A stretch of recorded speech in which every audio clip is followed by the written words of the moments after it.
Okay, there's something that I've been keeping a secret for many years now, and that is I like trains.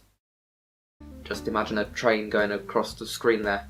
I don't like all trains though, mainly just steam-powered ones, because they look and sound really cool.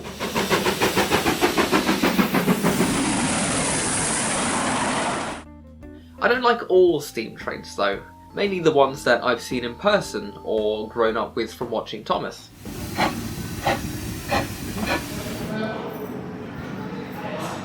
I don't like all of those though, because I'm really picky.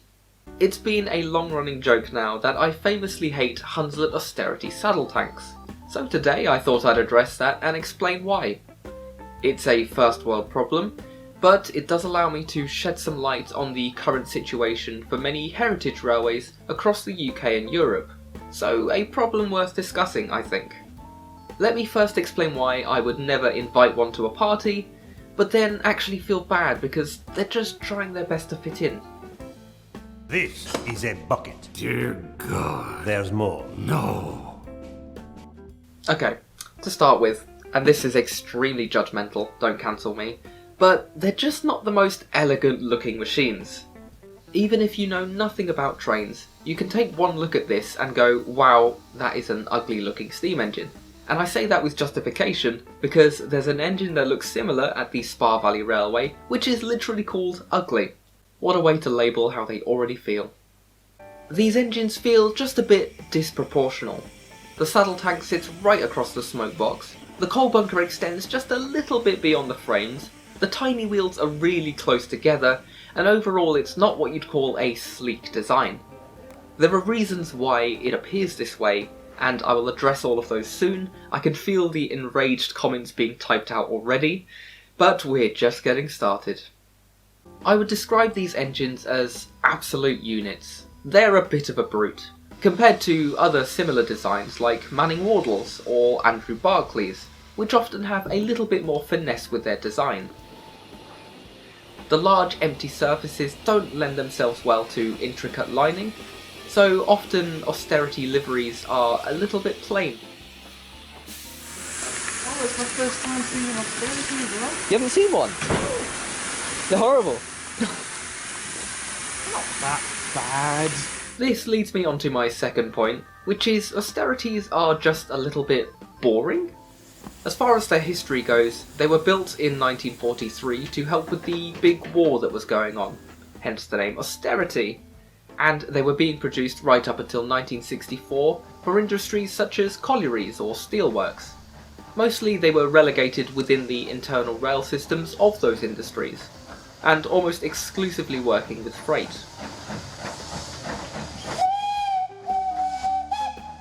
The same could be said for other classes of engine, but locos such as the LMS Ginty would do these jobs too, but still be found elsewhere on the network.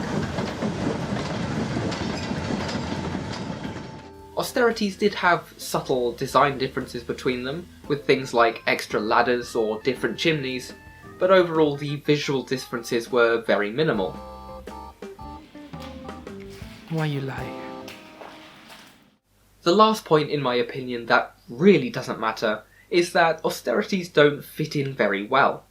Being built so late in the British Railway steam era, automatically there's a lot of rolling stock that doesn't look quite right when coupled to one of these, because it's from a previous era.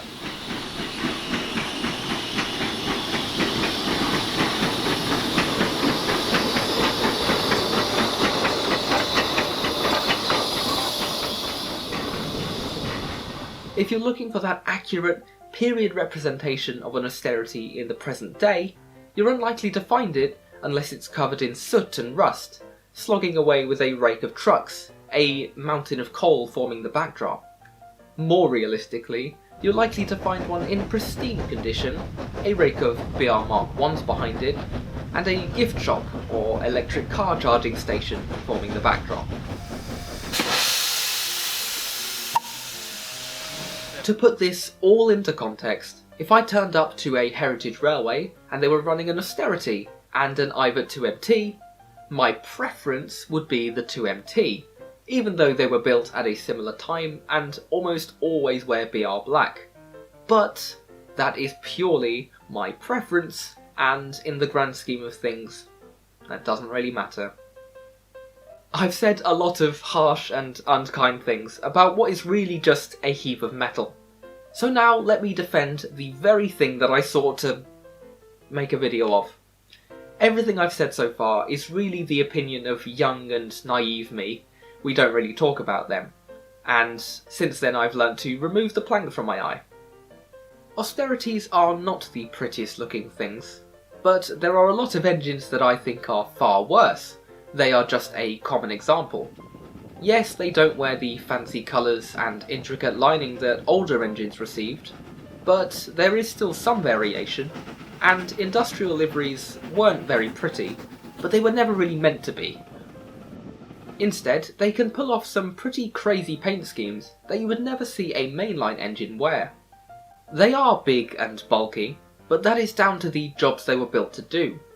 For a small engine, they have a good coal and water capacity, and their tight wheelbase means that they can go round very sharp corners, while still having plenty of traction.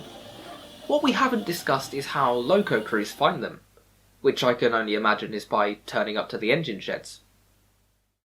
They lack the fame and grandeur of engines from the big railways, but I'm sure there's plenty of drivers and firemen out there who would choose to work with one of these as their office if they could only work with one locomotive ever again.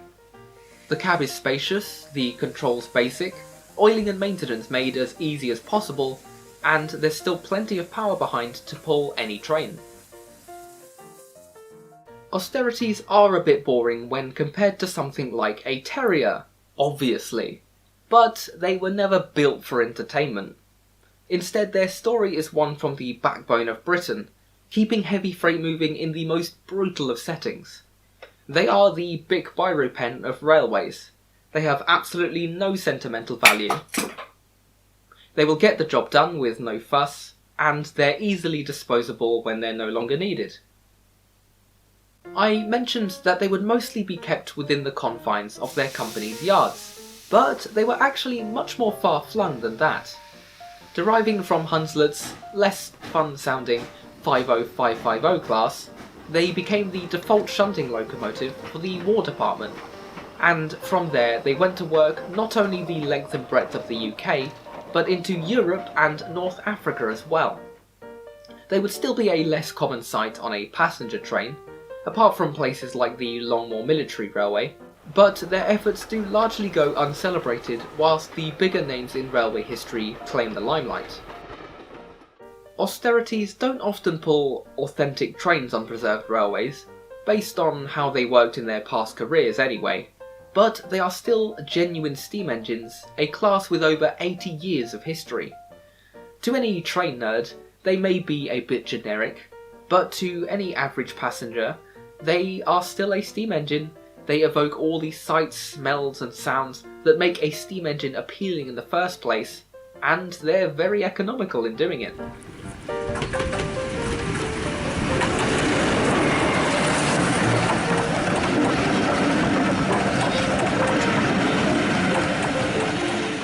Depending on the gradients, an Austerity can easily handle a regular service train, and do so on less coal and water than a bigger tender engine would.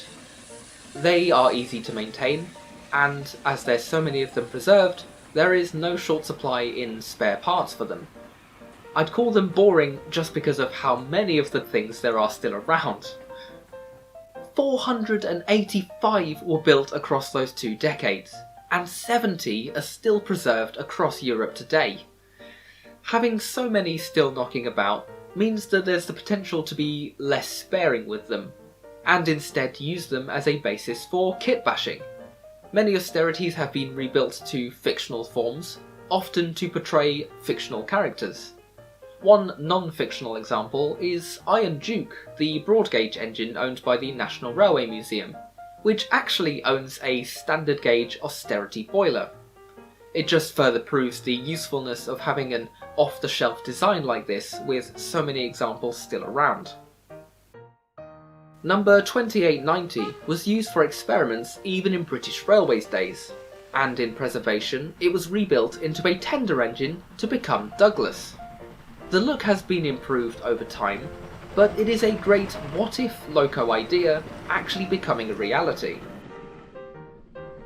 It's known as Douglas, as it's often dressed up at Thomas weekends as such.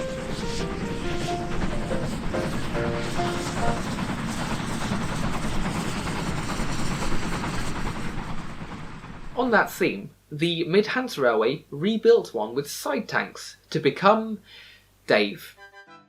Sometimes Dave becomes really useful by acting as Thomas, but even in regular use, the dipped running board and the side tanks offer a completely new look for the design, and it's a welcome variation in my opinion. Equally well known, but now in need of a rebuild, is Wilbert at the Dean Forest Railway, named after the creator of the railway series Wilbert Awdry. His son Christopher would later include the engine as a character within the books, and now Thomas fans will travel to the railway just to see this engine.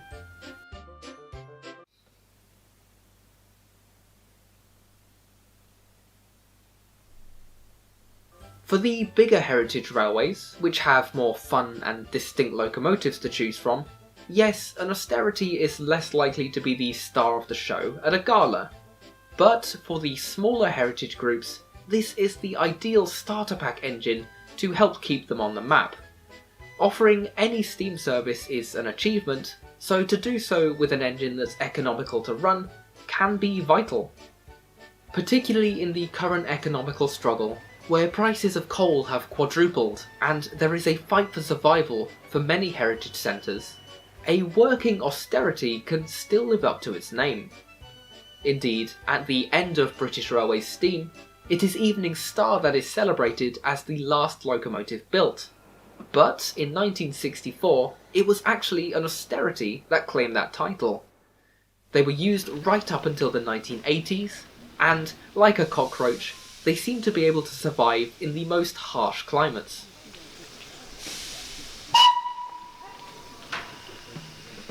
So, let's settle this properly. I only dislike Austerities because there are nicer options available. But there are always worse options too, like not having a working steam engine at all. Imagine a world. Go and support your local heritage railway. I completely respect the hard-working character of these locomotives, but there are so many available that it doesn't feel as special seeing one when you're so used to seeing trains. Such is the luxury of being spoiled for choice. They are not my least favourite engine ever, but they're an easy visual example of one I don't tend to like. Now, I've compared them to many things, but having an Austerity be your favourite engine is like a birdwatcher's favourite creature being a pigeon. Really, the best way to describe them, above all of these analogies, is as a bucket. They are not very exciting, but they're handy to have around. Having said that, if there was a gala with as many Austerities gathered together in one place as possible, like the Swanage Railway's Strictly Bullied Gala, then I'd be interested in that. Strictly bucket. Imagine that. Austerity tanks. They're not that bad, they're just a bit dull.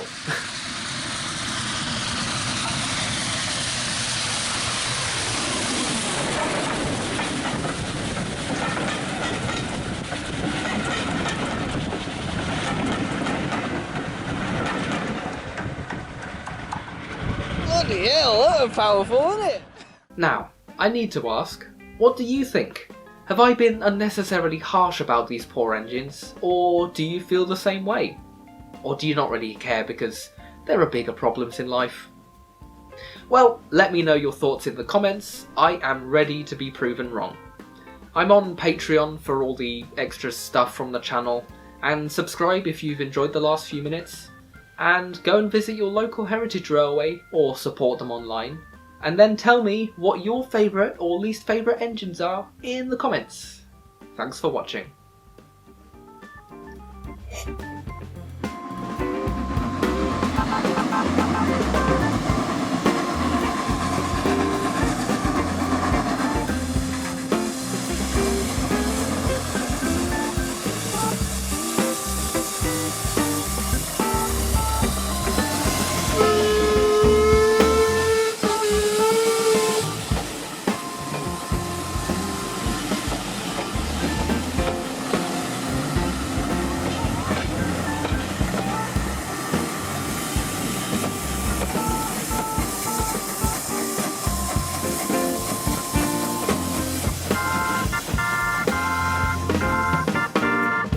Many thanks to my brilliant channel patrons: Alex Goodman, GBH Train, D0280 Falcon, Sean Tempest, Random Thomas Fan, Dark White 73, Andrew Dyack, Reese Lee Walter, Ryan RTS, Ewan Pentland, Steam Power 4472, Jude 72, Firewind 10, Suddery Rails, Luneacres Photography, Mario Sonic 64, Elias, and Soda Fox Art.